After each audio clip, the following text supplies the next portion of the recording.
ती रात्री रडायला लागली. आता जे आहे ते आहे, आता काही करू तर नाही शकणार, जे आहे ते डॉक्टर सांगतील. मी आता हसून बोलतेय, पण तेव्हा मला असं झालं होतं की हा कुठला लेवलचा माणूस आहे. ही चिडायला लागली की तू झोपू कसं शकतो. मला झोपू कसं शकतो म्हणजे झोप येते. ज्याला होतो त्याच्यापेक्षा जास्त माझ्या मते त्याच्या फॅमिली आणि त्याच्या जवळच्या लोकांना जास्त त्रास होतो. आणि तो जर एवढं करत होता तर मी त्याला सपोर्ट देणं तर भाग आहे ना, म्हणजे सो ब्रेव बॉय. हॅलो आणि नमस्कार. लव गेम लोचाच्या नवीन एपिसोडमध्ये तुमच्या सगळ्यांचं खूप स्वागत आहे. आज एक नवीन जोडी तुमच्या भेटीला घेऊन आली आहे. ती रेअरली कधीतरी कॅमेऱ्यासमोर तुमच्या समोर दिसते, म्हणजे जे अभिनेत्री आहे तिथे दिसत असते, पण तिचे जे पतिदेव आहेत ते रेअरली आम्हाला कधीतरी कॅमेऱ्यावर दिसतात. सो आज अभिज्ञा भावे आणि मेहुल पण माझ्यासोबत आहेत. तर स्वागत आहे तुमच्या दोघांचंही लव गेम लोचामध्ये. सर्वात पहिले कसे आहात? आणि आता जस्ट तुमची 3 वर्ष पूर्ण झाली आहेत, अॅनिव्हर्सरी झाली लग्नाची. सो कसं सेलिब्रेशन झालं आणि 3 वर्षाचा संसार आतापर्यंत कसा सुरू आहे?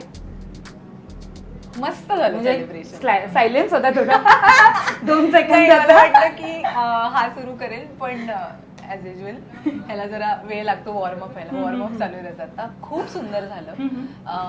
आम्ही खूप साधा असा अॅनिव्हर्सरी केली फार, कारण माझं शूट असल्यामुळे मला फार फोटो खूप गोड होते. थँक्यू. छोटंसं सेलिब्रेशन मग खूप छान छोटंसं, एकदम छोटंसं गोडसं सेलिब्रेशन केलं. पण हो, 3 वर्ष झाले. 3 वर्ष कशी गेली काहीच कळलं नाही आणि मजा आली. हो, खूप मजा आली. आम्ही एक मुंबईतच सेलिब्रेट केलं. युजली आम्हाला या वर्षी बाहेर जायचं होतं, पण जसं तुम्हाला सगळ्यांनाच माहिती आहे मॅडम केवढ्या बिझी असतात आणि सुट्ट्या त्यांच्याकडे नसतात, त्यामुळे नाही जाता आलं बाहेर. पण बघू पुढल्या वर्षी कुठेतरी ट्रिपला जाऊ किंवा काहीतरी एक छोटीशी. पण ऍक्च्युली तुला सांगू, अॅनिव्हर्सरीज आम्ही कधीच अशा ग्रँड केल्या नाहीयेत. दॅट्स बिकॉज मला असं वाटतं ना, अॅनिव्हर्सरीमध्ये एकमेकांबरोबर वेळ घालवणंच खूप महत्वाचं आहे आणि आमच्या क्षेत्रात तर अगदीच महत्वाचं, कारण आम्हाला फारसा एकमेकांबरोबर वेळ मिळतो, पण तो अजून पाहिजे थोडासा, असं वाटतं. थोडासा कमी मिळतो, कारण की वेळेचे हे असतात. हो, म्हणजे ह्याच्या खूप अडनिड्या वेळा असतात, since he is into production and supervising. माझ्या वेगळ्या वेळा, कारण आपलं क्षेत्र तर तसंच आहे. त्याच्यामुळे काय होतं, एक आयटिनरी आखली ना की त्याच्यात हे करायचं ते करायचं ते करायचं खूप होतं. त्याच्यात मग अगेन वेळ नाही मिळत. सो आय थिंक छान कुठेतरी बुक करायचं, छान वेळ घालवायचा, एकत्र डिनर करायचा, केक कापायचा. पहिलं अॅनिव्हर्सरी सेलिब्रेशन कसं झालं होतं आठवतंय? हो, काय प्लॅन वगैरे केला? सुपर इन द सेन्स, त्यातल्या त्यात आम्ही सुपर करायचा प्रयत्न केला, कारण दुर्दैवाने पहिल्या अॅनिव्हर्सरीतच कळलं की ह्याला कॅन्सर डिटेक्ट झालाय म्हणून. तर माझं असं डोक्यात होतं की नाही, आपण अॅनिव्हर्सरी सेलिब्रेट करायचीच. आणि मग मी असा विचार केला की असं काहीतरी करूया की जे आपण कधी करत नाही किंवा आमच्या घरामध्ये हे कधी झालेलं नाही आहे.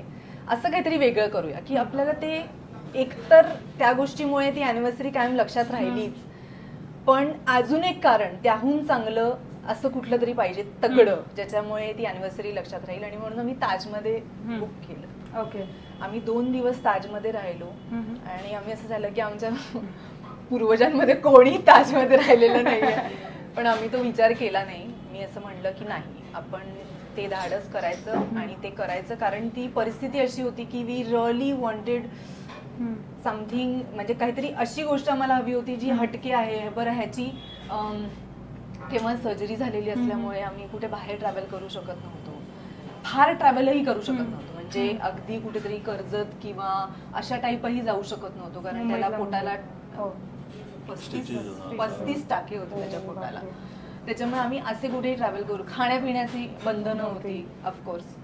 त्याच्यामुळे आम्ही त्यातल्या त्यात मजा केली दोघांनी. आणि तेव्हाही म्हणजे आम्ही डॉक्टरांची परमिशन घेऊन गेलेलो, पण त्यातल्या त्यात पण आम्ही ताजमध्ये खाली फिरणं, वरती आयकॉनिक, एक तर ताजमहल इज व्हेरी आयकॉनिक, त्यामुळे आम्ही तिकडे आम्ही ठरवलं होतं की पहिली अॅनिव्हर्सरी तिकडे एक छान स्वीट बुक करायचं आहे आणि जायचं. सो पण हे जरा अनएक्सपेक्टेड होतं, ही सर्जरी आणि सगळं आम्हाला माहीत नव्हतं तेव्हा. पण जेव्हा ठरवलं तेव्हाच आम्ही डॉक्टरांना डिस्चार्जच्या आधीच विचारलं होतं की आम्ही जाऊ शकतो का, तर ते म्हणाले नाही, नक्की जा, काहीच प्रॉब्लेम नाही. थोडेसे खाण्यावरती रिस्ट्रिक्शन होते, पण आय थिंक ते We जरा managed well. ते जरा म्हणजे छान झालं सगळं, काही असं वाटलं नाही काही कुठे काही, पण म्हणजे वी एन्जॉय. गोड झाली. गोड हो. झाली. एकदम हो गोड हो झाली. हो हो, हो we हो enjoy. अगदीच अगदी. सो आता मी काही वर्ष पाठी जाईन तुमच्या लव्ह स्टोरीकडे. सो पहिले तुम्ही आधी म्हणजे लग्नाआधी तुम्ही कॉलेज फ्रेंड्स होतात, राईट? हो, हो. सो कॉलेजची पहिलं इम्प्रेशन किंवा पहिली भेट आठवते का? ती कशी होती? तुला आठवतं? हो. एकमेकांना बघितल्यावर फर्स्ट इम्प्रेशन कसं होतं? मी अभिज्ञाला मला आठवतं पहिल्यांदा जेव्हा भेटलो होतो कॉलेजमध्ये, तेव्हा ही नुकतं हिचं लेक्चर संपून हिच्या सगळ्या त्या मैत्रिणींबरोबर स्टुडंट्स काउन्सिलच्या रूममध्ये येऊन बसली होती. नाही. स्टुडंट्स काउन्सिलच्या स्टुडंट काउन्सिल मध्ये टवाळक्या करतात पोरी Okay, अच्छा. आणि पोरं पण. कॉलेजमध्ये आमचं जरा खाली Okay. स्टेअरकेसच्या खाली एक छोटीशी रूम होती आणि तिकडे या सगळ्या येऊन हिच्या मैत्रिणींबरोबर गप्पा मारायला बॅग ठेवून आणि बॅग ठेवून कॉलेजमध्ये राऊंड मारायला एक सोपं पडेल म्हणून तिकडे बॅग ठेवून सगळ्या आल्या होत्या. आणि मी प्रिन्सिपलांना भेटून काहीतरी पुढे इव्हेंट म्हणजे कॉलेज डेज आणि सगळे फेस्टिवल्स कसे करायचे आणि त्याचं सगळं आम्ही प्लॅनिंग करायचो. त्यामुळे त्यांना जस्ट भेटून आलेलो आणि माझी हिची पहिली भेट तेव्हाच होती की काय म्हणजे मी एवढं काम करून येतोय आणि तुम्ही बॅगा ठेवून नुसतं बाहेर फिरून येणार आहे. सो मी यांना सांगितलं की ते बॅगा उचला आणि तुम्ही कॅन्टीनला जा. ही नाही, त्यांनी हे बाहेर canteen काढलं आम्हाला. नाहीये. बाहेर काढलं हो कॉलेजच्या? बाहेर कॉलेजच्या नाही म्हणजे त्या आणि मला रूमच्या बाहेर तुझे काढलं. नाही आणि मला तू एवढं सौम्य तर अजिबात बोलला नव्हतास तेव्हा तो म्हणाला होता की नाही मी म्हणालो होतो टाइमपास करायचा असेल तर बाहेर जाऊन करा. कॅन्टीनला जा, बापरे. इकडे बसू नका. गॉड आय वॉज लाईक हा कोण आहे एवढा माझे बरं हा माझा सिनियर होता त्याच्यामुळे असा काही संबंध नाही की यु नो इंटरॅक्ट झालोय वगैरे. मला असं होतं ह्याचं काय आहे, हा कोण आहे. पण माझा खूप अपमान झाल्यामुळे मी निघाले तिकडनं माझ्या मैत्रिणींबरोबर बॅगा घेऊन. आणि नंतर मी इन्क्विजिटिव्हली फक्त सगळ्यांना एवढंच विचारतो मेहुल पै कोण आहे, मेहुल पै कोण आहे. तर सपोजिटली हा सगळे इव्हेंट्स आणि नंतर तर कॉलेज हेड पण होता. तर म्हणजे ही वॉज मोठं प्रस्थ होतं साहेबांचं मोठं प्रस्थ होतं परेल कॉलेजमध्ये आणि अजूनही आहे. सो त्याच्या आणि ही तो खूप म्हणजे इव्हेंट बॅकग्राऊंडचा तेव्हापासून असल्यामुळे तो खूप चार्जअप होतो. जेव्हा काही म्हणजे तशा प्रकारची कामं असतात ना त्याला असं होतं की कोणीही फालतुगिरी करायची नाही, मला काम करायचं. हा भयंकर भयंकर ऑर्गनायझिंग फेस्टिवल आणि ह्याच्यात मला तेव्हापासूनच खूप इंटरेस्ट आहे. मी I was always the organising कमिटीवरती मी असणार. मी स्पोर्ट्स सेक्रेटरी होतो, मी कल्चरल सेक्रेटरी होतो, मी जनरल सेक्रेटरी पण होतो. त्यामुळे आणि नेहमीच म्हणजे मला आवडायचं असं गोष्टी हातात घेऊन आपण चांगलं सगळं करायचं आणि मग मुलांना एन्जॉय करू दे असं ते. आणि कोणालाच नाही तरी ते सगळं रिस्पॉन्सिबिलिटी घ्यायचीच असायची. मग नंतर काय झालं? तुला बाहेर नंतर काही नाही, काढलं? नंतर बाहेर काढलं हिला, काही झालं काही नाही. मग नंतर परत बोलणं कसं नाही नाही झालं? नाही मैत्रिणी कसे आम्ही बनलात? नाही आम्ही वरच्यावर हे बघ कॉलेजमध्ये आम्ही वरच्यावर भेटायचो म्हणजे हाय कसा आहेस वगैरे एवढंच. पण इंटरॅक्शन मला असं वाटतं की माझ्या वयाच्या 26व्या वर्षी झालं. नाही कॉलेजमध्ये माझं हिचं इंटरॅक्शन एवढंच असायचं कारण मी सिनियर कॉलेजला त्यामुळे सकाळचं कॉलेज जे मी कधीच Attend नाही अटेंड केलं. केलं आणि मी नेहमीच ज्युनियर कॉलेजच्या टायमाला यायचो. Okay. ते दुपारचं 12 कॉलेज वाजता. आणि तेव्हा ही असायची आणि ही वसईवरनं यायची आणि माझं इंटरॅक्शन हिला म्हणजे मी नेहमी त्या स्टेशनकडच्या त्या गेटकडे मी हिला बघायचो. मला अगं मी 2 बिल्डिंग सोडून राहतो, मी सकाळच्या 7च्याही लेक्चरला येत नाही, तू कितीतरी किलोमीटर लांब राहते वसईवरनं, कशी तू रोज येते ट्रेन पकडून. आणि पण ते एक असतं लांब राहणारी लोक नेहमी लवकर पोहोचतात आणि जवळ राहणारी लोक नेहमी लेट हो. पोहोचतात. आणि मी तिला बोललेलो मला तुमच्यासारख्या लोकांना खूप रिस्पेक्ट आहे की तुम्ही ट्रेन वगैरे तरी तू एवढं द्यायचा journey- नाही रिस्पेक्ट. नाही, तरी तू जरा- द्यायचा नाही. तरी तू द्यायचा नाही मी रिस्पेक्ट मला. बोलायचो तरी पण छान होतं म्हणजे या सगळ्या. आणि एक ग्रुप होता यांचा सगळ्या वसई, मीरा रोड आणि दहिसर, नालासोपारापर्यंत सगळे होते. माझं स्ट्रगल तिथपासून सुरू झालं. स्ट्रगल करत तर तिथपासूनच सुरू झालंय. आणि मग त्याच्यानंतर आम्ही म्हणजे on and of numbers exchange झाले होते पण त्या हेतूने नाही, नंबर्स एक्सचेंज झाले होते. तेव्हा ऑर्कुट होतं आमचं. हा. तेव्हा ऑर्कुटच्या जमान्यातले फ्रेंड्स आहेत. आणि मग त्याच्यानंतर आम्ही एक मला असं वाटतं मी 26 वर्षाची असताना आम्ही परत टचमध्ये आलो आणि आम्ही भेटलो. हा, ते पुढे जाण्याआधी मध्ये कॉन्टॅक्ट का तुटला होता? म्हणजे तुझं ग्रॅज्युएशन झाल्यानंतर मग एकमेकांशी बोलणं बंद झालं की भेटणं? कॉलेज ऍटिट्यूड मला नाही आवडायचा. जरा ऍटिट्यूड तिला नाही आवडायचं असं ती म्हणते, पण असं काही बोलणं बंद झालं इंटेन्शनली काही बंद नाही, केलं intentionally नाही. नाही, पण असं तिच्या- ऑटोमॅटिकली जेव्हा कॉलेजच्या बाहेर आपण मित्र पडतो तेव्हा काही जवळ असतात जे कॉन्टॅक्ट मध्ये असतात त्यांच्याशी बोलणं आपलं होत असतं, पण जे कॉन्टॅक्ट मध्ये नसतात त्यांच्याशी आपलं बोलणं होत नसल्यानंतर मग काही वर्षांनी हा, ते हा, भेटतात हा. आणि मग परत कॉन्टॅक्ट नाही, पण मला ह्याच्याशी कॉन्टॅक्टच ठेवा असं नाही वाटलं. हो ऑफकोर्स. आणि तिचं नंतर तिचं स्पष्टच होतं, मला ठेवायचं नव्हता. करिअर तिने वेगळं, ती एअरलाईन मध्ये airline तिचं मध्ये शिक्षण करत होती आणि तिने टोटली तिची लाईनच चेंज केली. त्यामुळे कॉलेजमध्ये काही, आणि मी तिकडेच होतो, मी कुठे गेलो नाही. म्हणजे मी TY नंतर सुद्धा गेले 5 वेळ तिकडेच कॉलेजमध्येच, कॉलेजचे डेज आणि ह्याच्या करण्यामध्येच मी व्यस्त होतो. त्यामुळे पण अर्थात तिचं थोडंसं माझं करिअर लाईफ पण वेगळं झालं, म्हणजे करिअर खूप वेगळं झाल्यामुळे माझं लाईफ पण वेगळं झालं. त्यात तिकडे पण इरॅटिक स्केड्यूल्स असायचे, खूप विचित्र स्केड्यूल्स असायचे. म्हणजे रात्री 3ची फ्लाईट, मग कधी कधी संध्याकाळी 5ची फ्लाईट जी रात्री 3ला लँड होते वगैरे. सो असा मला खूप म्हणजे मित्रमैत्रिणी बनवायचा म्हणजे तो योगच नव्हता, आणि ज्या होत्या त्या एअरलाईन मधल्याच होत्या. सो त्याच्यामुळे तो एक गॅप पडला, आणि त्याच्यानंतर मग आम्ही एका कॉमन फ्रेंड थ्रू भेटलो, आणि त्याच्यानंतर मग आम्ही टच मध्ये होतो. म्हणजे तेव्हा कसे भेटलात? रँडम. म्हणजे तेव्हा नाही, असं मी हिला फोन तुला केला. तुझं असं झालं की अरे यार हा परत समोर आला मला. हो, म्हणजे माझं ठरलं होतं की मी आता फार ह्याचा ऍटिट्यूड घेणार नाही, कारण I am at a very good stage in life, की मी प्रूव्ह केलंय डूड हो. की मी एक छान करिअर केलेलं आहे मी, आणि जगापेक्षा वेगळं करिअर केलेलं आहे, आणि I am very successful there. So मी ह्याच्याकडनं काहीच म्हणजे काय म्हणू आपण त्याला, ऍटिट्यूड मी घेणारच नव्हते, हे माझं ठरलेलं होतं. पण मला हे माहिती नव्हतं की हा तिकडे भेटेल. हा अचानक मला असं वाटतं त्या मित्रांनी मी आणि त्याला- माझा मित्र हा. आम्ही कॉलेजच्या अनेक वर्षांनंतर आम्ही एक असं ठरवलं होतं की आपल्या कॉलेजमध्ये किंवा शाळेत आपण ज्या ज्या लोकांना भेटलो, जे आता कॉन्टॅक्टमध्ये नाही आहेत, त्यांना आपण एकदा फोन करूया, आपण एकदा त्यांना बोलूया, रियुनियन सारखं आपण काहीतरी करूया. तर तेव्हा अशा अनेकांची नावं आली होती, मित्र होते, मैत्रिणी होते, सगळ्यांची नावं आली होती, आणि आम्ही सगळ्यांना फोन केले.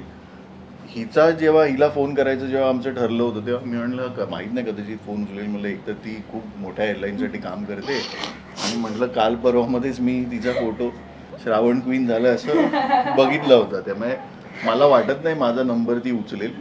आणि म्हटलं आमचे कॉलेजमध्ये तेव्हाचे इक्वेशन काय फारशा चांगल्या नोटवरती संपले नव्हते, त्यामुळे माझा ती फोन नाही उचलला, तेव्हा तू फोन कर, ती कदाचित तुझा फोन उचलेल. म्हणून त्यांनी फोन केला, आम्ही बोललो, आम्ही एका रेस्टॉरंटला भेटलो, तेव्हा तिकडे तिला बोलवलं, येशील का भेटायला? हो येते. लगेच आली, भेटली, आणि नंतर तो राहिला बाजूला, आम्ही वरच्यावर भेटायला लागलो आणि गप्पा मारायला लागलो. आधीची जुनी लफडी सॉल्व्ह केली का? नाही नाही? नाही नाही तेव्हा नंतर विषयी मला नाही नंतर मला त्याचा स्वभावच तो कळला की त्याला जी माणसं नको असतात त्यांना तो फार रिस्पॉन्डच करत नाही. आणि मला असं वाटतं की आता ह्या म्हणजे माझ्या आयुष्यातल्या ह्या टप्प्यात मला ते कळू शकतं, कारण मीही तसं करते की आपल्याला म्हणजे ठीक आहे ना, आपल्याला साधारण आढावा येतो की ह्या माणसाची माझं पटणार आहे किंवा पटणार नाहीये. नाही पटणार आहे तर आपण त्याच्याशी फार नाही होत इंटरॅक्ट. एक्झॅक्टली. नाही, मधल्या काळात एकदा संपर्क आला होता, एक मध्ये जेव्हा हिने मला एकदा अचानक out of no way. Oh God, तो किस्सा आहे, तो किस्सा आहे. माझ्या मला आईने मला फोन विचारलं ना, मी रंगवून सांगणार. मी रंगवून सांगणार. माझ्या आईने मला विचारलं की अशी कुठली व्यक्ती आहे, अशा 3 व्यक्ती ज्यांच्याशी तुला असं वाटतं की तुझं लग्न झालं तर यू वुड बी हॅप्पी. तर मी तर ह्याच्या कॉन्टॅक्टमध्ये पण नव्हते.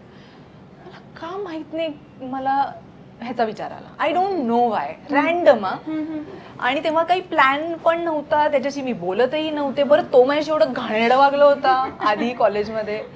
आणि त्याच्यानंतर मी ह्याला मेसेज केला की हाय कसा आहेस वगैरे, गणपतीला ये, तेव्हा गणपती होते. मग तो गणपतीला घरी आला, दर्शन घेतलं वगैरे, गेला. नाही, तुम्हाला गणपतीला बोलवताना इन्व्हिटेशन देतानाच तू माझ्याकडे फोनवर बोललीस की एकतर गणपती आहे घरी तर तू ये. आणि बोलता बोलता नंतर तू म्हणाली अरे काय ना, काल आईने असा एक विषय काढला आणि आई मला म्हणाली मी एवढी स्पष्ट वक्ता होते. लग्नाचा विषय होता आणि तुला कोणाशी आवडेल म्हणजे, आणि मी असंच मला तुझं नाव आलं. मला माहित नाही तुझं नाव मला का तर डोक्यात आलं. माझं रिॲक्शन यावरती असं होतं, हो का? आणि मग मी हसलो, हा हा हसलो. त्याचा हा हा हा खरं आणि आय एम नॉट किडिंग, हा स्पेस हा स्पेस हा. आणि माझं जे डोकं सटकलं, मला असं झालं की अभिज्ञा कुठून तू हा विषय काढला, हा विचारच मला का आला आता तुझ्या डोक्यात? ह्याच्या मागे हिची मागणी आहे का ही एक किस्सा म्हणून मला सांगते हे मला कळलं नव्हतं.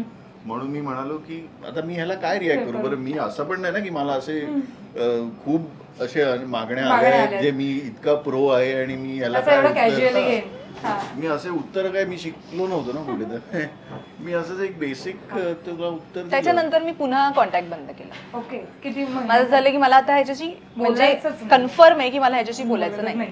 नाही म्हणजे लाईफ पार्टनर तर फार दूरची गोष्ट आहे. मला माणूस त्याच्यानंतर म्हणून पण actually ह्याच्या जो आमचा आजूबाजूला. जो न बोलण्याचा काळ जो वाढला तो त्यावेळेस ओके. वाढला की ते हा मला वाटलं नव्हतं एवढं सिरियसली घेईल. माझ्यासाठी ते फार बेसिक होतं. म्हणजे मी काय असं उलट काहीच बोललो म्हणजे नाही. त्याला कळलंच नाही की हा, हा मला- मागणी घालतेस की विचारतेस हा. किंवा सांगतेस. अगं पण त्याच्यावर रिप्लाय हा नसू शकतो ना. मग त्याने असं विचारलं असतं हो का, मग त्यावर तू रिप्लाय नाही अरे हो का असा विषय झाला. हो. अरे किती गंमत आहे, किती मज्जा आहे. किंवा नाही, हिने हे काय सांगायची रॅन्डम तुझी- बोलतेस तू तू. जेव्हा मला ते सांगितलं तेव्हा पण तिने असंच सांगितलं की ऐक ना असं काल झालं. मग त्याच्यावर मी रिप्लाय केला हो का. आणि मग तिने सांगितलं मी बोला हा. सो मी तो किस्सा म्हणूनच घेतला तेव्हा. ते सिरियसली नव्हतं. सो मी त्याच्यावर पुन्हा एकदा फुली मारली. आणि तिसऱ्यांदा मग आम्ही जेव्हा भेटलो तेव्हा मला कळलं की हा व्यक्ती म्हणूनच तसा आहे. आणि दुसरं म्हणजे ही इज नॉट हार्मलेस. मला असं वाटतं ना की खूप सारे व्यक्ती असे आहेत किंवा मुलं एस्पेशली की त्यांना ना क्लॅरिटी द्यायला फार नाही आवडत कुठल्याच गोष्टीची. कारण त्यांना त्यांचे फिलिंग्स म्हणजे एक्सप्रेस करायची तेवढी कधी वेळच येत नाही आणि येते तेव्हा ते फार अनकम्फर्टेबल होतात. वेदर इट इज की प्रेमात किंवा नॉर्मल आयुष्यात सुद्धा. पण ह्याचं तसं नाहीये. तो फार म्हणजे अपफ्रंट आहे की त्याला आवडलं तर आवडलं, नाही आवडलं तर नाही आवडलं. सो आय थिंक ते मला समजून घेण्यात थोडासा मला वेळ लागला. पण नंतर मला कळलं की ते बेटर आहे ना. उगाच तंगवून ठेवून टाइमपास करून काहीतरी म्हणजे मन बोललात की नाही माझा तसा विचारच नव्हता. This is better, this is awesome की माझ्या डोक्यात तसा विचार नाही आहे. मला विषय आणि तो नंतर मला व्यक्ती म्हणून जास्त कळत गेला. टाइम स्पेंड केला. एक्झॅक्टली. माणसं जेव्हा कळलं जेव्हा आपण त्यांच्यावर एकत्र वेळ घालवतो तेव्हा त्यांचा स्वभाव कळतो. तो फार क्लिअर आहे. फार गोष्टींबद्दल फार तिला क्लिअर खूप वेळ आहे. लागला समजायला. मला लगेच समजली होती आणि मला लगेच तिला काय आवडेल काय नाही आवडणार हे समजलं होतं. 1-2 दिवसात कळलं होतं. सो म्हणून मला तुला विचारायचं की जेव्हा कॉलेजमध्ये जेव्हा तुम्ही होतात तेव्हा आणि त्याच्यानंतर जेव्हा तुम्ही एका ब्रेक नंतर जेव्हा तुम्ही भेटला, जे तुम्हाला किस्सा सांगितला की मी हॉटेलमध्ये भेटलो, तेव्हाच अभिज्ञा आवडली होती की त्याच्या म्हणजे तेव्हा अभिज्ञा कशी होती, तेव्हाची अभिज्ञा आणि आता त्यानंतर ब्रेक नंतर भेटलेली अभिज्ञा तेव्हा कमी हॉट होते त्याच्यानंतर जास्त हॉट झाली असं काही होतं का? हॉट तर मी आताही नाहीये. सॉरी. हे आहे ऑफकोर्स यार. हॉटनेसचा तर पलीकडे होतं सगळं. पण जेव्हा कॉलेजमध्ये जशी होती आणि त्या ब्रेक नंतर जेव्हा मी तिला भेटलो त्याच्यामध्ये मी 19-20 पण नाही म्हणणार, एक 30-70चा फरक होता बट काय फरक? ओव्हरऑल. म्हणजे वागणं, मॅच्युरिटी, maturity. बोलणं, एक ओव्हरऑल म्हणजे एक व्यक्ती म्हणून, पर्सनॅलिटी म्हणून शी वॉज टोटली डिफरंट. म्हणजे कॉलेजमध्ये मी तिला जे बघितलं होतं आणि त्याच्यानंतर जे द वे शी मग ग्रूम्ड त्याच्यानंतर असेल. तुला पहिल्यांदा भेटवलं असं वाटलं अरे ही जी अभिज्ञा आहे जी मी तिला काही वर्षांपूर्वी भेटलेलो ती आता नाही आहे, ती असं काही जाणवलं तुला? जाणवलं म्हणजे मी माझ्या मित्रांना बोललो सुद्धा की म्हटलं असं आहे, मी हिला भेटलो, मला केवढा फरक ही अभिज्ञा झाला. ती अभिज्ञा नाहीये. मी बोललो आणि मला आठवतो माझा एक शाळेचा मित्र, मी त्याला बोललो मला आजकाल हे ग्रूमिंग क्लासेस खूप उत्तम झाले आहेत. लोक इतके सुंदर ग्रूम झालेले आहेत. तर त्याच्यावर मी म्हणाले का रे कोणाला भेटला, मग मी तिला सांगितलं असं भेटलो. किती हलकट आहे यार. किती पण हो there was a lot of- मित्र डिस्कस हो. मला माझ्या आयुष्यात क्रिटिकची गरजच नाहीये. मी क्रिटिकशी लग्न केलंय. सो प्रेमात पडला तो क्षण आठवतोय का की आपल्याला आठवत नाही की हा एक क्षण आहे जो माणसाला प्रेमात पडायला भाग पडतो, ही एक सवय आहे किंवा हे एक माणसाचं वागणं जे मला त्याच्या प्रेमात पाडलंय. सो असं काय होतं तुमच्या माझ्या दोघांमध्ये? साईडचं मी सांगतो, तिचं मला माहित नाही, पण माझ्या साईडचं प्रेमात पडणं म्हणजे मला काय असं गुडघ्यावर बसून रिंग देणं वगैरे कधी जमलं नाही. तुला आणि कधी मला- करणारही हा, नाही. म्हणजे असं काही मी लूज आउट केलं असंही मला कधी वाटलं नाही. आणि तसं नव्हतंच. म्हणजे जेव्हा मला तिच्याबद्दल वाटलं तेव्हा मी तिला स्पष्टपणे सांगितलं, हे असं आहे, हे असं आहे, हे असं आहे, तू मला सांग. It was that clear. आणि तेवढं ते मॅच्युअरली मी तिला सांगितलं होतं आणि तिने माझ्या मते असा त्याच क्षण पद्धतीने मला नव्हता. उत्तर दिलं होतं. कारण बोलता आम्ही बोलता फ्रेंड्स म्हणून तुम्ही बोलत नाही, मला असं वाटतं की आम्ही एका अशा टप्प्यावर भेटलो ना, किंवा आम्ही अशा टप्प्यावर एकमेकांच्या जवळ आलो जेव्हा आम्हाला खूप क्लॅरिटी होती की आम्हाला काय पाहिजे आणि काय नको आहे. सो आम्ही कुठेच असं झालं नाही की आम्ही बोललो आय लव्ह यू आणि आता आपलं रिलेशनशिप चालू नाही. ओके. आम्ही खूप एकमेकांना समजून घेतलं. सगळ्यात महत्त्वाचं म्हणजे मला काय गोष्टी आवडत नाहीत आणि ह्याला काय गोष्टी आवडत नाहीत ह्याच्याबद्दल आम्ही बसून बोललो. ओके. कारण आम्ही ऑलरेडी चटके खाल्लेले होते. त्याच्यामुळे आम्हाला क्लिअर माहिती होतं की आम्हाला काय पाहिजे आयुष्यातनं आणि लाईफ पार्टनरकडनं मुळात. त्याच्यामुळे आणि ती जी क्लॅरिटी आली ना जेव्हा आम्ही बसून ह्या गोष्टी बोललो, आय थिंक तो मग क्षण असू शकतो जेव्हा मी ठरवलं स्वतः की मी ह्याच्याशीच लग्न करणार. कारण एवढ्या क्लिअरली मी जेन्युअनली एकतर कुठल्या पुरुषाशी बोलले नाही किंवा मला नाही वाटत मी कुठल्याही पुरुषाशी तेवढ्या कम्फर्टने बोलू शकेन. बिकॉज आजही मी हे म्हणते की मोर दॅन अ हजबंड हा माझा खूप चांगला मित्र आहे, खूप चांगला. आणि आम्ही नेहमीच आमची मैत्री आमच्या सगळ्या नात्यांच्या पलीकडे ठेवलेली आहे. म्हणजे कुठलंही एखादा प्रसंग आला तर मी एक त्याची मैत्रीण आधी असते आणि नंतर मी त्याची बायको आणि सगळंच. That become so easy. म्हणजे आपण एवढं ते कॉम्प्लिकेट करून टाकतो ना, कारण आपण एक साचा असतो ना बायकोचा, मैत्रीचा काही साचा नसतो. सो आम्ही ते तसंच ठेवलंय. बायको एक मैत्रीण झालं तर खूप इझी पडतं खूप आणि जास्त. एक मित्र झालं तर खूप जास्त इझी पडतं आणि ते रिलेशनशिप खूप पुढे जायला. क्लिशे वाटतं खरं तर. म्हणजे मी पण इंटरव्ह्यूज मध्ये ऐकते तर मला असं वाटतं की मैत्री, पण हे ऍक्च्युली खरं आहे. म्हणजे Wien you implemented in your life की मैत्रीशिवाय कुठलंच नातं नाही सर्व्हाइव्ह होऊ शकत. आणि नवरा आणि बायकोचं तर अजिबातच नाही. अजिबात. सो रिलेशनशिप मध्ये नव्हतातच का तुम्ही लगेच डायरेक्ट लग्न? नाही, आम्ही रिलेशनशिप मध्ये नव्हतो. रिलेशनशिप मध्ये होतो आम्ही. दीड दोन वर्ष रिलेशनशिप मध्ये होता. Yes. आणि मग कधी लिव्हिंगचा विचार आला की लिव्हिंग मध्ये राहूया? नाही. मग तुमचं त्याच्याबद्दल काय मत आहे? कारण की आजकाल खूप बरेचसे कपल लिव्हिंग मध्ये राहून बघतात आणि मग लग्न करायचं की नाही याकडे वळतात. तर तुमचं त्यावर ओव्हरऑल काय मत आहे? माझं मत त्यावर म्हणजे जे आहेत त्यांच्या अगेन्स्ट नाही मी किंवा, पण मी माझ्यासाठी म्हणून सांगतो, मला ब्लॅक किंवा व्हाईट आवडतं. मी ग्रे मध्ये नाही चालू शकत. मला क्लॅरिटी पाहिजे आणि लागते मला क्लॅरिटी. आणि मे बी अपब्रिंगिंग तसं आहे. आणि नॉट दॅट की जे लिव्ह इन मध्ये राहतात त्यांचं अपब्रिंगिंग चांगलं नाही आहे, त्यांचंही चांगलंच पण असेल. तुझं ओल्ड स्कूल आहे. मला I like it little old school.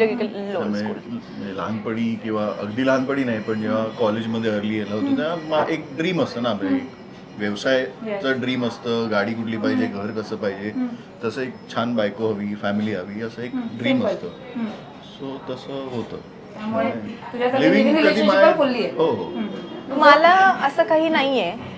मला असं वाटतं की प्रत्येकाचा म्हणजे सिच्युएशन प्रमाणे प्रत्येक माणूस एक विचार करून एखादा निर्णय घेतो. सो कदाचित काही काहींना वाटू शकतं की लिव्ह इन मध्ये राहून आपल्याला कळेल की सहवास कसा आहे, कंपॅनियनशिप कशी आहे, आपण कम्पॅटेबल आहोत का वगैरे. So I am not against it. पण मला हेही वाटतं की लिव्ह इन रिलेशनशिपमध्ये खूप जास्त सवय होण्याचे चान्सेस जास्त असतात. म्हणजे प्रेमाच्या पलीकडे एखाद्या माणसाची सवय झाल्यावर आपण त्याला प्रेमच समजू लागतो.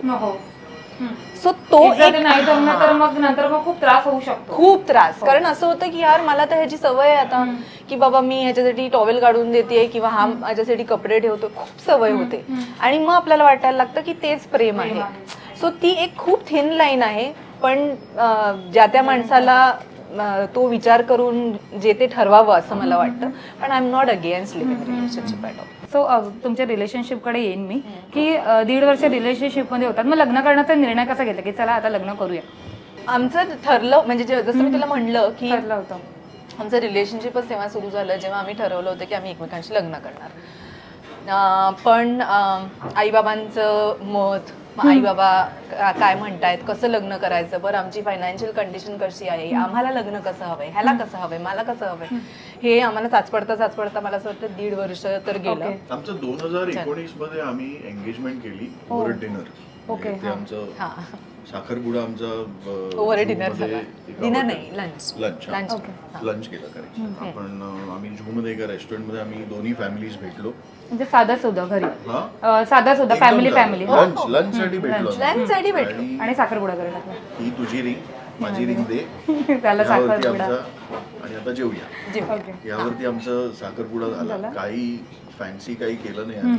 आणि तुमचं लग्न डेस्टिनेशन वेडिंग झालेलं ना? नाही अगदी साधं सिंपल एक बँक्वेट बुक केला. आणि तुझे पर्पल कलरची नऊवारी होती. डेस्टिनेशनहून कमी नव्हता कारण मागे तसंच वाटत होतं ते खूप छान वाटत होतं ऍक्च्युली. सो ती तयारी आणि ते सगळं आठवते का लग्नाचे दिवस कसे होते? भयंकर. मला सांगाल त्याची मला असं वाटतं की लग्नाच्या वेळेला ना मी खूप जास्त एक्साइटेड होते आणि मला असं वाटतं की मी ते लग्न अगदी म्हणजे सुरुवातीपासून शेवटपर्यंत मी ते एन्जॉय केलं. म्हणजे एकही मीडिया नव्हता. Yes. And that does make a difference. I mean सगळे जे क्षण अगदी म्हणजे एंट्री पासून ते पण होते कारण आम्ही 2021 ला जेव्हा केलं होतं लग्न तेव्हा थोडेफार कोविडचे होते.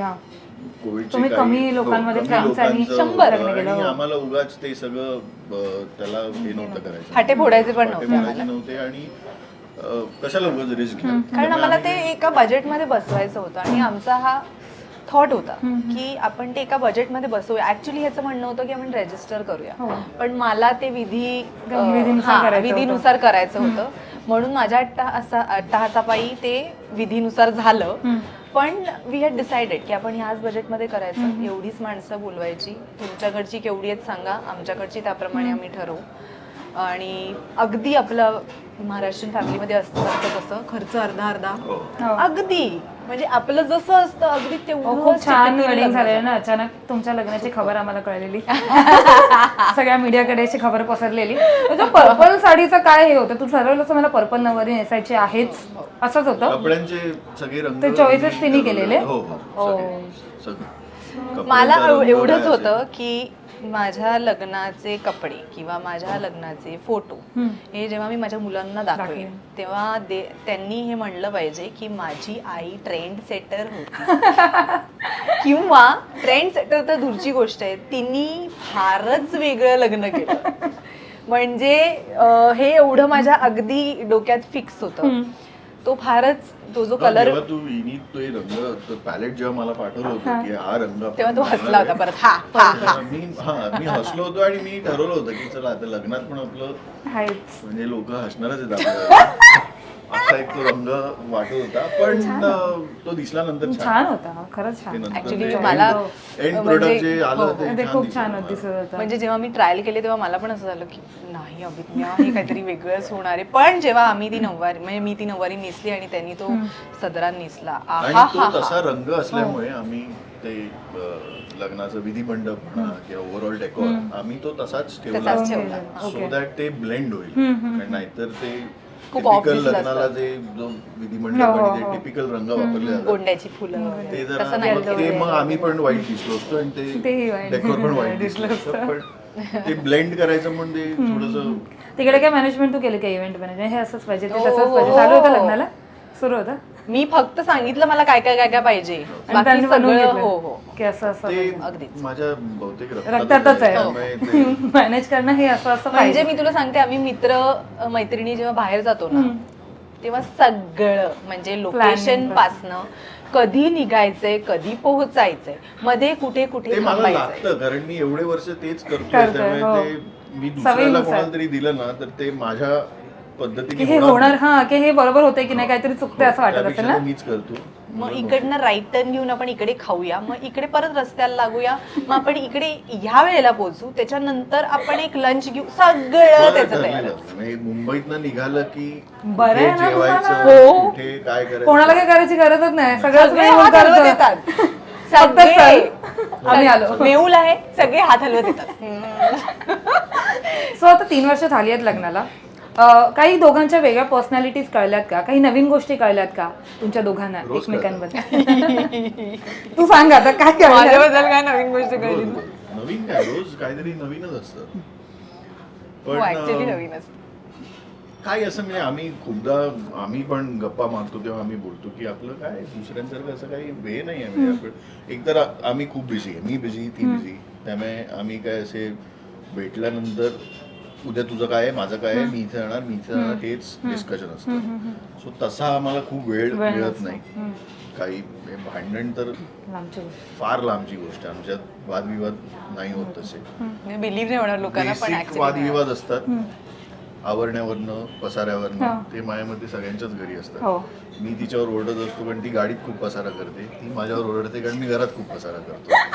सो बेसिक मुद्द्यांवरती आमची भांडण. गाडीत पसारा करणं मोठं की घरात पसारा करणं मोठं? घरात पसारा करणं मोठं. नाही, माझ्यासाठी गाडीत, कारण मला गाडी खूप स्वच्छ लागते, तिला घर स्वच्छ लागतं. मला घर स्वच्छ लागतं. मला घर स्वच्छ. पण ह्याच्या खूप गोष्टी मला हा ना ऍक्च्युली असा नाहीये की दर दिवशी काहीतरी वेगळंच कळेल की बाबा ह्याच्याबद्दल. असे काही पर्सनॅलिटीज असतात बघ ज्या खूप गुपित असतात, म्हणजे ज्याच्याबद्दल काही पटकन नाही कळत, तो तसा नाहीच आहे. जज नाही करू शकत की माझं डेली रुटीन त्याचं असं हे open. सेट आहे. हा, रुटीन इज सेट. म्हणजे तू ऍक्च्युली असं झोपेत उठून पण विचार अभिज्ञा कुठे आहे, मेहुल हा तू इकडे असेल नाही तर इकडे असेल नाही तर इकडे असेल, एवढं एवढं माझं सकाळी उठणं आणि जिमला जाणं he is very simple that way. तसं माझं खूप सिम्पल आहे. पण तो सिम्पल पण नाहीये. तो खूप तो दिसतो तसा अजिबात नाहीये. एकतर शांत दिसत. नाही आहे. ओके. जर तुम्हाला असं वाटत असेल सगळ्यांना प्रेक्षकांना हा, तर कॅमेरा बंद करा म्हणून सांगतो. की हा मी डॉमिनेटिंग आहे, तर तसं अजिबात नाही आहे प्रेक्षकांना. डॉमिनेटिंग तर मीच आहे, मीच सांगतो, डिक्लेअर करतो. आणि आय थिंक डॉमिनेटिंग म्हणजे मला असं वाटतं ना की त्याची पर्सनॅलिटी उग्र आहे. आणि dominating in the right sense. म्हणजे काय होतं माहितीये, काही काही गोष्टींमध्ये ना मी खूप लॅक करते. म्हणजे इमोशनल बाब असू दे किंवा कन्फ्रंट करणं असू दे किंवा मुद्देसूद बोलणं असू दे, मी खूप लॅक करते. कारण मला ते नाही करता येत, मला ते जमत नाही. तेव्हा सर आमच्या पुढे असतात. आणि ज्या गोष्टींमध्ये मी कुठल्या गोष्टींमध्ये चांगली आहे नाही, तसं तू चांगली सगळीकडेच आहे, पण काही कुठला एखादा असं तिला पाठवलं तीच सांगते.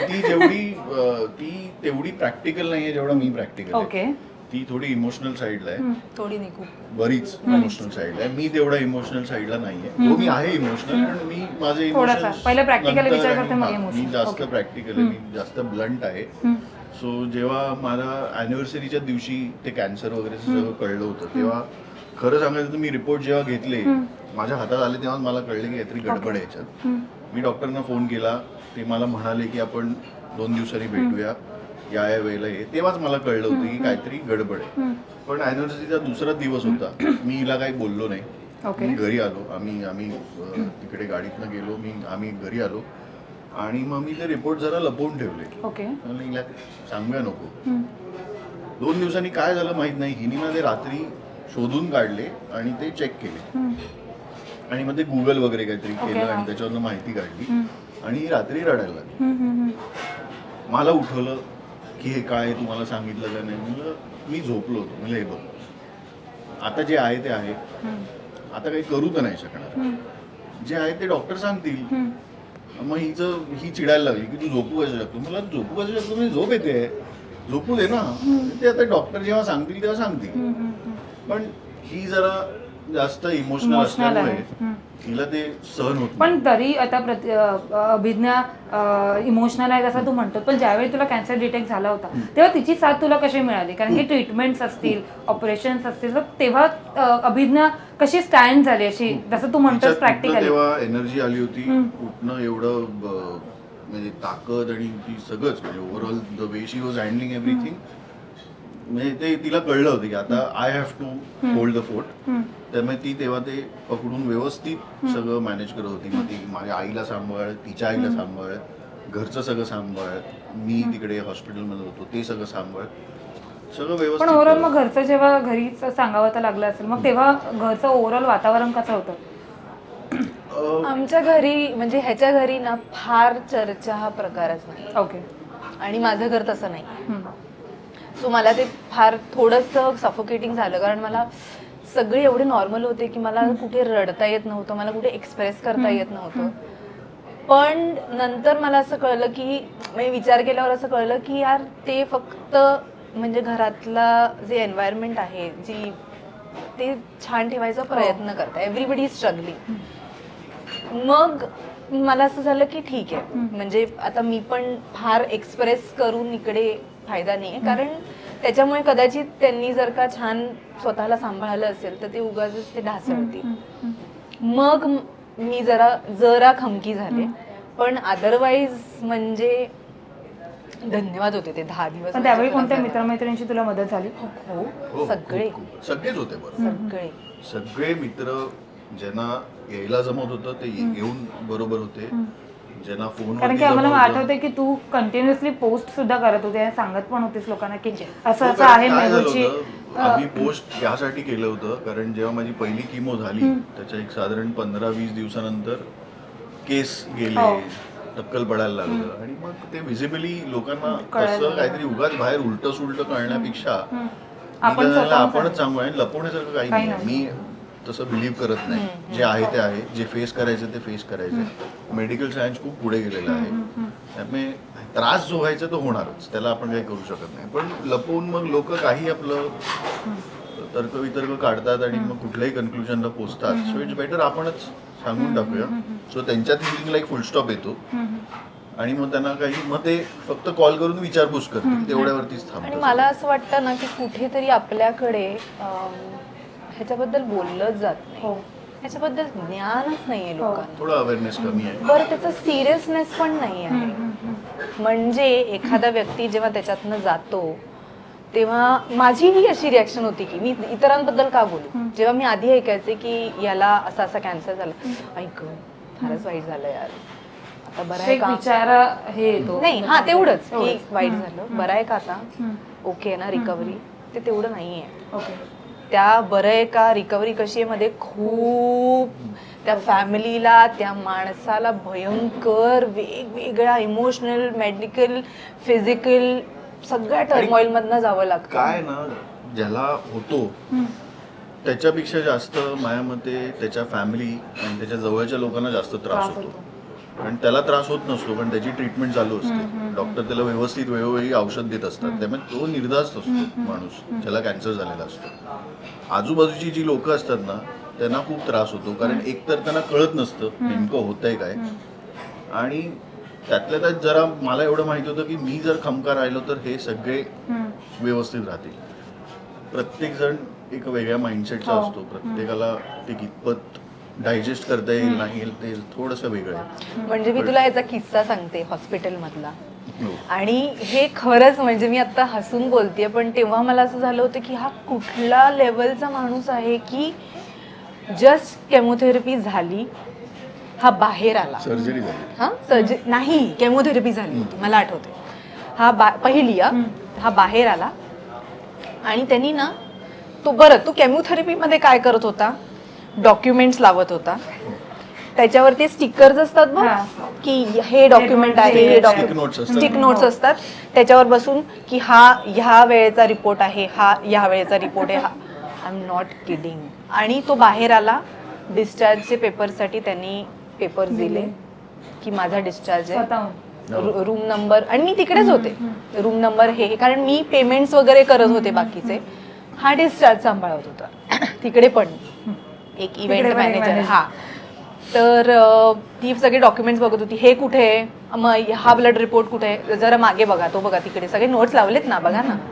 म्हणजे त्याचं डेट वाईज सगळं मी लावून ठेवलेलं, बिलाचं एक वेगळी फाईल, पेमेंट झाल्याचं, जे टेस्ट केले त्याचे सगळे डेट वाईज आहे. म्हणजे एखाद्या माणसाला जर फाईल हातात घेतली ना आणि त्याला जर हवं असेल की शेवड्या पोराला पण कळेल की काय एवढं सगळं व्यवस्थित लिहिलं होतं की ही फाईल ओपन केली आणि सगळं मिळालं. सो ह्याची, आणि ऑफकोर्स ह्याची थेरपी तेव्हा झाल्यामुळे चिडचिड होतेच, बघा ना जरा काय काय लिहिलंय ते.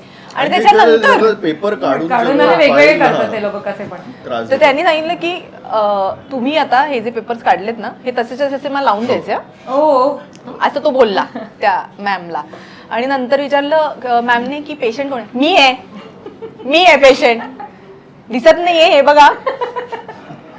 पर मला असं झालं की मेहुल ही कॉमेडी करायची वेळ नव्हे. सो म्हणजे सांगण्याचा हेतू हा की त्या परिस्थितीत सुद्धा हा असा उभा होता, मग मला तो उभं राहणं भाग होतं की मी तिकडे तो ऍटलीस्ट तुला सपोर्ट करा की मी आहे. हे सपोर्टच्या पलीकडे आहे. अगं स्वतःचा डिस्चार्ज स्वतः करणं, इन्शुरन्स कसा म्हणजे how will we go about it, कुठले पेमेंट्स कधी करायचे, कुठे करायचे, हे पेशंटच बघणं हे शक्य नाही. ही खूप मोठी गोष्ट आहे. आणि तो जर एवढं करत होता तर मी त्याला सपोर्ट देणं तर भाग आहे ना. म्हणजे सो ब्रेव्ह, खूप स्ट्रॉंगली अभिज्ञा तुझ्या मागे उभी राहिली. Very brave boy. So again लग्नांमध्ये म्हणजे लग्नाकडे येईन मी तुमच्या.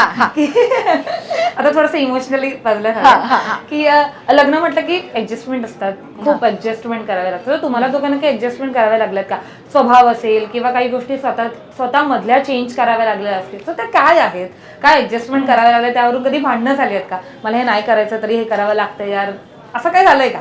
खूप मेहुलला लगेच वाटलं खूप खूप गोष्टी असतात ज्या मला कराव्या लागतात, ज्या मला नाही करायच्या असतात. मला नाही करायचे असतात पण अभिज्ञा मग करायला मला सुद्धा खूप गोष्टी आहेत ज्या मला नाही करायच्या असतात पण मी नाही करत. दॅट इज ऍडजस्टमेंट ना, ते आपण करतोच. मी नाही करत ऍडजस्टमेंट, तू करत असशील. नाही नाही, सगळे ऍडजस्टमेंट म्हणजे किती नाही म्हटलं तरी सगळे करावं adjustment लागतातच. आय डोंट, करतातच. मला असं वाटतं की ती ऍडजस्टमेंट वाटत नाही एका पलीकडे मला असं पण जिथे वाटतं. प्रेम असतं तिथे ऍडजस्टमेंट हा, काय असते यार. ऍडजस्टमेंट म्हणता पण नाहीये ना, ते आपसुकच होऊन जातं होऊन आपल्याकडून जातं. की तेच प्रेम आहे, जाऊ दे कशाला. ऍक्च्युली मला adjustment हा शब्द नाहीच आहे मुळात. एक्झाम्पल ऍडजस्टमेंट नाही, याला ऍडजस्टमेंट नाही म्हणता येणार, पण ठीक आहे. की मला थोडेफार एक्झाम्पल बदल होतात एवढंच. असं मला करावी वाटतं. बदल आहे की माझ्यासाठी मोर दॅन माझ्यासाठी काही बदल आहे ते तिच्यासाठी बदल आहे, कारण ती तिचं घर सोडून आली आहे. मी तिकडेच आहे. हो. तो एक खूप मोठा बदल तो होता एक मेजर बदल असतो एका की मुलीसाठी. मला Yes. एक म्हणजे पण, मी एकुलती एक असल्यामुळे मला माझी स्पेस आणि मग माझा वेळ आणि मग म्हणजे माझ्या वेळेत सगळ्या गोष्टी होणं, तर ते एका जॉईंट फॅमिलीमध्ये नाही शक्य होत. It is not possible. तुम्हाला 4 प्रकारे 4 माणसांच्या कलेनेच ते घ्यावं लागतं. हो. सो ते डायजेस्ट करायला 100% मला वेळ लागला. मला ते स्वतःला समजवायला वेळ लागला. पण आता असं होतं की आमचं 4चं पान हलत नाही एकमेकांचे. हा. जेन्युइनली थोडा वेळ असं रुळलं की मग की सवय होऊन जाते अगदीच, फॅमिलीमध्ये. अगदीच, की ह्या माणसांशिवाय जमतच नाही. जमतच So आता अगेन शेवटचा प्रश्न की लोकमतला जेव्हा तुम्ही पहिल्या लग्नानंतरचा इंटरव्ह्यू दिला होता तेव्हा मेहुलने सांगितलं, आता मगाशीही मेहुल म्हणाला की अभिज्ञा तिची गाडी व्यवस्थित ठेवत नाही. हो. So अजूनही तसंच आहे की काही सुधारणा झाली आहे? अजिबात नाही. बदल झालाय. आणि खरं तर 3 वर्षांनी हा इंटरव्ह्यू होतोय, त्या 3 वर्षातही काही फरक झालेला नाहीये. कॅमेरावर सांगतोय, रेकॉर्डवर घ्या, काहीही बदल झालेला आणि तू नाही. असंही म्हणाला घराबद्दल म्हणशील मग सेम. हो हो, घर आणि तू असंही म्हणालास की ती मीठ जेवणात थोडं जास्त टाकते. सो ते अजूनही तसंच आहे की सुधारणा झाली आहे 3 वर्ष? सुधारणा झाली आहे, कारण मला मीठ तेवढं खायचं नाही. हा, त्याला खायचं. शुगर तर आता तुझ्या हेल्थमुळे त्यामुळे हेल्थमुळे ती आता फार ती लक्षात लक्ष ठेवते. ठेवून ते नाही, आता पण बघितलं की शुगर नाहीच, मेहुला शुगर द्यायची हो. नाहीच असं सांगत होती. त्यामुळे त्यावरून कळलं की आता सुधारणा झाली असेल थोडीशी. पण कारची सुधारणा नाही झाली. कधी अगं होईल? ते हे बघ, त्याला ना बेसिक प्रेम लागतं. अगं गाडी बाबतीत माझं त्याच्यासारखं प्रेम नाहीये. घराबाबतीत तो तिचं कुरवाळ्यात प्रेम आहे. नसतो. म्हणून हा, ती घरात- स्वच्छ हो, हो, ठेवते. हो. म्हणून मी घरात म्हणून पसारा ते घरात करतो, ती पसारा साफ करते. करेल, आणि ती गाडीत करते म्हणजे मी साफ करेल. हो, करतो पण साफ. चल, आय हॅव नो कंप्लेन. मग मी घर साफ ठेवते. सो आता आपण तुमची लव्ह स्टोरी तर आम्ही जाणून घेतली आहे. सो आता एका गेम कडे वळूया. सो आपण गेम खेळणार आहोत, Okay. ज्याचं नाव आहे how well do you know each other. Simple game. पहिले प्रश्न आहेत मेहुलला, नंतर मग अभिज्ञा. ठीक ओके आहे, ओके. पहिला प्रश्न आहे मेहुल तुला, अभिज्ञाच्या 3 मालिकेंची नावं. खुलता काही खुलेना, तू तेव्हा तशी, आणि लगोरी. Simple question. Simple question. अभिज्ञाच्या वॉर्डरोब मध्ये कोणत्या रंगाचे कपडे जास्त आहेत? व्हाईट. अभिज्ञाचा आवडतं ऍडव्हेंचर. हल्लीच तिने केलं रिव्हर राफ्टिंग आहे किंवा स्काय डायव्हिंग आहे, आणि आणि रॅपलिंग. हे काय असतं? हे काय हे साप आहे ना. अरे राईड्स राफ्टिंग ना, नाही, राईड्स. हा, Adventure ride. Adventure ride, roller roller. अच्छा. ओके. एअर होस्टेस म्हणून अभिज्ञाने कोणत्या एअरलाइन्स मध्ये काम केलं होतं? कोणकोणत्या एअरलाइन्स मध्ये काम केलं होतं? एकच, केलं? Kingfisher. ओके. अभिज्ञाला मिळालेला पहिला ब्रेक, पहिली सिरियल, पहिली मालिका, पहिला सिनेमा. एक मोहर बोल. माहिती आहे हो. हिला असं सांग, माहिती हिला असं वाटलं की त्याला माहितच नाही नाही, माहिती. बोलूनच दाखव असं तिची रिॲक्शन होती. बापरे, एक मला खूप जड जाणार आहे. तुझ्यातल्या कोणत्या 3 गोष्टींची अभिज्ञा फॅन आहे? वेळेवर जाणं, सगळ्या गोष्टी व्यवस्थित करणं, इन द सेन्स कामाच्या गोष्टी. या 2 मध्येच झालं? तिसरीची 2 मध्येच सगळं. गरजच नाहीये तिला, कारण तिसऱ्याची 2 गरज मध्येच नाही. ती फॅन आहे माझी. नाही, हा गोष्टी खूप छान लक्षात ठेवतो, खूप तिसरं तिने जास्त, सांगितलं. आणि विथ डिटेल्स. म्हणजे मी आता आयुष्यात एवढ्या इंटरव्ह्यू मध्ये मला कळलंच आहे, विथ डिटेल्स. म्हणजे मी विसरले असेल पण तो लक्षात लक्षात ठेवतो. ठेवतो. So त्याच्यासाठी तुझ्यातल्या अभिज्ञाला न आवडणाऱ्या गोष्टी? मी खूप वेळेवर जातो, सेम कशा काय गोष्टी असू शकतात? कारण तेच त्या आहे. तिला त्रासदायक आहेत ना. आवडतात पण आणि नाही पण आवडत. हो. ओके कारण ते सिच्युएशनल आहे ना. ओके. मला जर का तयार व्हायचं असेल, हा माझ्या डोक्यावर आहे, चल चल चल चल, Same कसं आवडेल मला?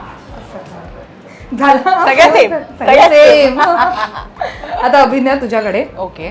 पहिला प्रश्न, मेहुलने जेव्हा तुला प्रपोज केलं होतं तेव्हा तो काय म्हणाला होता? म्हणजे काय सेंटेन्स म्हणाला होता, काय म्हणाला होता? की आपल्याला आयुष्यातनं जे हवंय ते आपण दोघंही एकत्र पूर्ण करू, कारण आपलं बोलणं झालंय. सो मला तू जोडीदार म्हणून आवडतीस, तर तुला मी जोडीदार म्हणून असं आवडेल का? प्रपोज केलं होतं. खूप स्ट्रेट. हो, खूप खूप straight. स्ट्रेट, खूप स्ट्रेट. आणि मला तुझ्याशी लग्न करायची करायचं. इच्छा आहे, तुला करायचंय का? हो. आय लव्ह यू तर मला नाही वाटत मेहुल. बोललं असेल ना 3 वर्षामध्ये? हा. त्यावेळी बोलतो तो. स्टार्टिंगला नाही. नाही. खूप कमी, म्हणून खूप त्या कमी. गोष्टीचं वेटेज आहे. हो. उठसूट नाही बोलत. हो, येस. मग मला कळतं की जेव्हा तो म्हणतो आय लव्ह यू, तेव्हा मला कळतं ही तू प्रेमात आहे आता माझ्या. तुला मेहुलकडून कोणतं ऍडव्हेंचर करून घ्यायला आवडेल? सगळी. कारण मेहुल अजिबात ऍडव्हेंचर करत नाहीये. आम्ही जेव्हा दुबईला गेलो तेव्हा सगळ्या राईड्स मध्ये मी एकटी बसली आहे, where I am suppose to enjoy आणि विथ तो हिम. कुठे होता? मी व्हिडिओ काढतो. नाही, तो तिकडे बसून, वाव. म्हणजे एक लहान मुलाला कसं आपण काहीतरी छान लागत होतं, तो एन्जॉय करतो की किती मस्त. असं स्काय डायव्हिंग, पाण्यात अंडरग्राऊंड वगैरे हे सगळं नाही करणार. म्हणजे जेव्हा मी त्या राईड मध्ये गेले होते, Ferrari ride which is like fastest, तेव्हा मला ते दिसलं येताना. इकडे असं ती गॅलरी होती जिकडे सगळी माणसं थांबलेली असतात, ज्यांचे कोणी कोणी गेलेले असतात, आणि मी अशी येत होते आणि तो त्या गॅलरीमध्ये असा उभा होता आणि असा व्हिडिओ काढत होता. मला एक तर लांबचं दिसत नाही, पण मला ते दिसलं की तो एवढा हसत होता छान, की तू एन्जॉय करतेस ना मस्त. नेहमी असंच करतो. नेहमी.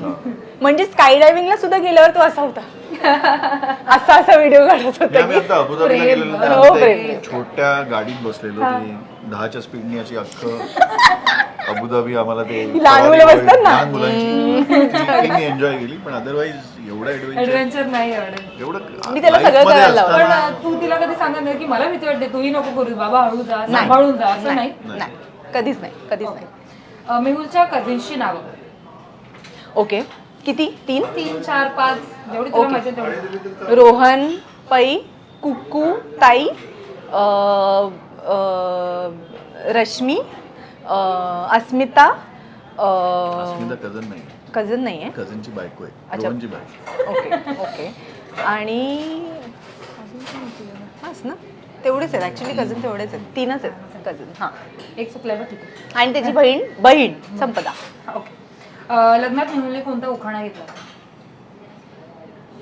तुला आठवतोय? नाही, त्याला नाही आठवत आहे. हा प्रश्न बाद आहे. त्याला पण आठवतंय. मला एवढं आठवते की तो उखाणा मला श्रेयानी लिहून दिला होता, का श्रेयानी येऊन कानात सांगितलं होतं, एवढं मला आठवतं. असंच काहीतरी ताटात ताट, नाही, चांदीचे काहीतरी ताट. कशाली कुठली तरी वाटी कशातरी अभिज्ञाची. काहीतरी चांदीचं ताट. अभिज्ञाची बघत होतो मी इतके वर्ष वाट, मी घेऊन टाकलो. मेहुलने दिलेलं पहिलं गिफ्ट? मेहुल मला नाही येणार तिला हे, कारण मी Actually, खूप गिफ्ट देतो. खूप पहिलं शेवटचं असं काय मी रॅन्डम काही नसताना सुद्धा असंच काहीतरी घेऊन येत होता, म्हणजे ते पण खूप पहिलं कठीण असेल ना जे असं किंवा आठवणीत राहिलेलं हे gift पण एखादं. माझ्याकडे खूप असे कुर्ते आहेत की जे मला मेहुलने आधी लग्नाच्या आधी गिफ्ट केलेले आहेत, ते मी अजून वापरते. आणि कारण की तू जशी आहे तशीच आहेस अजूनपर्यंत. नाही गिफ्ट काय गिफ्ट कधी कॉम्प्लिमेंट लक्षात राहतील जेव्हा मी खूप कमी दिले असतील पण खूप दिले नाही म्हणजे कठीण खूप आहे. दिलंय यार. लक्षातच नाही राहणार. म्हणजे अॅनिव्हर्सरी आणि बर्थडे सोडूनच हा एवढे गिफ्ट देतो की मला मग अॅनिव्हर्सरी आणि बर्थडेच्या दिवशी मला असं होतं की आता नको नाही अभिज्ञा नको मागूस तू कारण हा वायफळ इतर वेळेलाच एवढे पैसे खर्च करतो. तुझ्यातल्या कोणत्या 3 गोष्टींचा मेहुल फॅन आहे? माझ्यातल्या 3 गोष्टींचा मेहुल फॅन आहे. आता सेम त्यांनी जसं सांगितलं तसं. की मी खूप समजून घेते, की मी खूप लोक बांधून ठेवते. ती असं प्रश्न केला असं बघते की हो. म्हणजे की हो ना हो हो. म्हणजे असं मला नको वाटायला की मी हे करते पण त्याला असं वाटतं की नाही, तू नाही करत. हा. आणि की मी ह्यालाच खूप समजून घेते. पहिला समजून घेते, शेवटचा मी ह्याला खूप समजून घेते. कारण हा खूप कॉम्प्लिकेटेड आहे आणि हा हे स्वतः म्हणतो की मी फार सिम्पल नाहीये, समजून घ्यायला आणि संसार करायला तर अजिबातच नाही. Simple yet complicated. Simple yet complicated. तुझ्यातल्या मेहुला न आवडणाऱ्या गोष्टी? गाडी साफ न करणे, मीच सांगते पहिलं. गाडी साफ न करणे, वेळेवर न जाणे, स्वतःचा आवरायला उशीर करणे, खूप आवरावर करणे, 5 सांगितले. साफसफाई सतत करत राहणे, घरामध्ये झाडं लावणे. नाही हिची एक खूप घाणेरडी सवय आहे की म्हणजे मी ऑफिसला निघताना माझ्या सगळ्या गोष्टी टेबलावरती ठेवून जातो सो दॅट मला लक्षात राहते. आणि हिची सवय आहे की जेव्हा हिला सुट्टी असते ना आणि ही जेव्हा किंवा शूटला निघत असते ते निघायच्या आधी जे 5 मिनिटं ना खूप डेंजरस टाइम असतो तो. कारण तेव्हा हिला जे दिसेल हे ती आवरून टाकते. ही माझी सासू पण बोलते खूप डेंजर आहे. म्हणजे तेव्हा तुमची महत्वाची वस्तू काय असेल ना ती टेबलवर ठेवूच नका कारण ती कुठे ती ठेवणार त्याचा तुम्हाला अंदाज. हो हो. म्हणजे आणि माझी असं झालेलं आहे. सासू आमच्याकडे जी काम करते त्या मुलीच म्हणते, ताई ऐक आता अभिज्ञा ताई चालली आहे तर तू सगळ्या ज्या आपल्या गोष्टी आहेत ना त्या आत ठेवून दे. कारण तिला माहितीये ती आल्या आल्या आणि निघताना सगळ्या तुमच्या गोष्टी तुम्ही माहित जपून नाही ठेवायच्या. का सवय आहे. म्हणजे घाईला मला दिसते. हा आणि मग मला समोर जे दिसतं ना नुसतं प्लास्टिक दिसलं फेका, नुसतं काही दिसलं फेका. म्हणजे असे जबरदस्ती आवरल्यासारखे करते. नाही मला नाही, असं नाही, लागतं सगळं आवरून आणि फेकून जाणार सगळं. फेकून देणार नाही. सगळं. कारण मला असं लागतं सगळं मला असं वाटतं की मी जसं मी सोडते ना घर तसंच मला ते दिसेल. सो मी सोडतानाच ते छान ती सोडेल. निघताना आणि आल्यानंतर आम्ही पण नाही जात तिच्यामध्ये कारण कदाचित आम्हालाही फेकून देईल. त्यामुळे आम्ही पण लांब आणि माझे आई बाबा पण बोलतात ना अभिज्ञा एक दिवस तू आम्हाला पण बदलून टाकशील. त्याची ही सवय नाही चेंज झालेली मग. अजिबात नाही अजिबात नाही. सो झालेलं आहे गेम. हा. सो नेक्स्ट लास्ट सेगमेंट त्याचं नाव आहे लोचा. ओके सो 3 वर्ष झाली आहेत रिलेशनशिपचं, 1.5 वर्ष, 4.5 वर्ष झालेत. तर 4.5 वर्षांमध्ये काही लोचे झालेत का जे तुमच्या आठवणीत राहिले असतील? खूप झाले पण असा एक कुठला मेजर लोचा आठवतं तुला? मला असं काही झालं नाही, असं मेजर असं जसं काहीच नाही बट आत्ता रिसेंटली एक झाला होता तो ह्या आवडण्याशीच रिलेटेड आहे. मी एअरपोर्टला मला बाहेर जायचं होतं म्हणून मी एअरपोर्टला गेलो आणि हिच्या आवडण्यामध्ये माझं कार्ड होल्डर ज्याच्यामध्ये माझे आयडेंटिटी कार्ड्स असतात आणि एअरपोर्टला आत जायला जे दाखवायला लागतं ते सगळं असतं ते हिने आवरून ठेवलं. त्यामुळे तिकडे माझं आत नाही. जायचं एक मिनिट लोचा हा झाला. अर्धी इन्फॉर्मेशन देते. नाही एक मिनिट त्यांनी मला आदल्या दिवशी ते कार्ड होल्डर दिलं होतं. अभिज्ञा तुझ्या पर्समध्ये ठेव आणि मला उद्या दे. हा ते दे मी विसरून गेले आणि हा निघाला सकाळी फ्लाईटला. मी ऍक्च्युली तुला बोललोय नाही की मला उद्या दे की हे तू ठेव आणि रात्री घरी गेल्यानंतर हे माझ्या टेबलवर ठेवून दे. काढून ठेव. विसरून गेले मी आणि हा गेला एअरपोर्टला. सगळे आयडेंटिफिकेशन माझ्याकडे. बरं मीच ह्याला एअरपोर्टला सोडायला गेले सकाळी. सोडलं आणि त्याच्यानंतर त्यांनी फोन केला, ऐक ना तुला माहिती आहे तू काय केलंस? म्हणलं काय? कार्ड होल्डर कुठे माझं? सॉरी परत गाडी घेऊन गेली. नाही त्याच्या फोनमध्ये असतं. अरे असतं. सर वेगळ्या लेवलचे आहेत ते बोलायलाच सगळ्या. नको आता. त्याचा ना मी तुला सांगते त्याचा ए प्लॅन असेल ना त्याचा बॅकअप म्हणजे BCDEFGH असतो. सगळं करून जातं. सगळं सगळं. सगळं. त्याच्यामुळे हा माझ्यामुळे खूप तसे लोचे होतात. पण मला तो एक manage विचारायचंय करतो. तुला की जेव्हा आता तू जसं म्हणालीस की अभिज्ञा माझा हा. तेव्हा जेव्हा रागात मेहुल असतो तेव्हा रागात मेहुल कसा बोलतो? तो आणखीन शांतपणे बोलतो. नाही सॉरी अजिबात नाही मेहुल. खूप शांतपणे बोलतो. नाही, माझ्यासाठी कॅमेरा सर्वस्व आहे, त्याच्यावर खोटं नाही म्हणून मी on बोलायचं. record सांगतो. नाही, अजिबात शांतपणे बोलत नाही. त्याचं ना एकतर तो मी असं नाही म्हणणार की तो हायपर होतो, त्याची ना पट्टी वाढते बोलायची. आणि तो म्हणजे फोन उचलल्या हे कुठे असं बोललं समजायचं की काहीतरी मी कुठेतरी माती खाल्ली. नाहीतर तो आमचे अर्धे लोचे ह्याच ह्याच्यावरनं भांडणं अशीच असतात की हे तू कुठे ठेवलं आणि हे कुठे म्हणजे अर्धे लोक अभिनयामुळेच हो. होतात. ओके फाईन, अर्धे लोचे तिने माझ्यामुळे. मी एक्सेप्ट करते की लोचे माझ्यामुळेच होतं, पण माझ्यामुळेच तुझ्या जिंदगीला बहार आहे मेहुल. हे सगळं नसतं तर आपण काय सांगितलं असतं. So thank you so much guys, खूप मजा आली, Thank खूप you. तुमचे किस्से ऐकायला खूप छान वाटलं. Thank आणि तुम्ही 3 वर्षानंतर परत आम्हाला इंटरव्ह्यू दिला, सो त्यासाठी हो. खूप खूप आणि खूप आठवणी शेअर करता आल्या तुमच्या. Yes. सो आमच्याकडून तुम्हाला एक छोटंसं गिफ्ट आहे. ओ बापरे.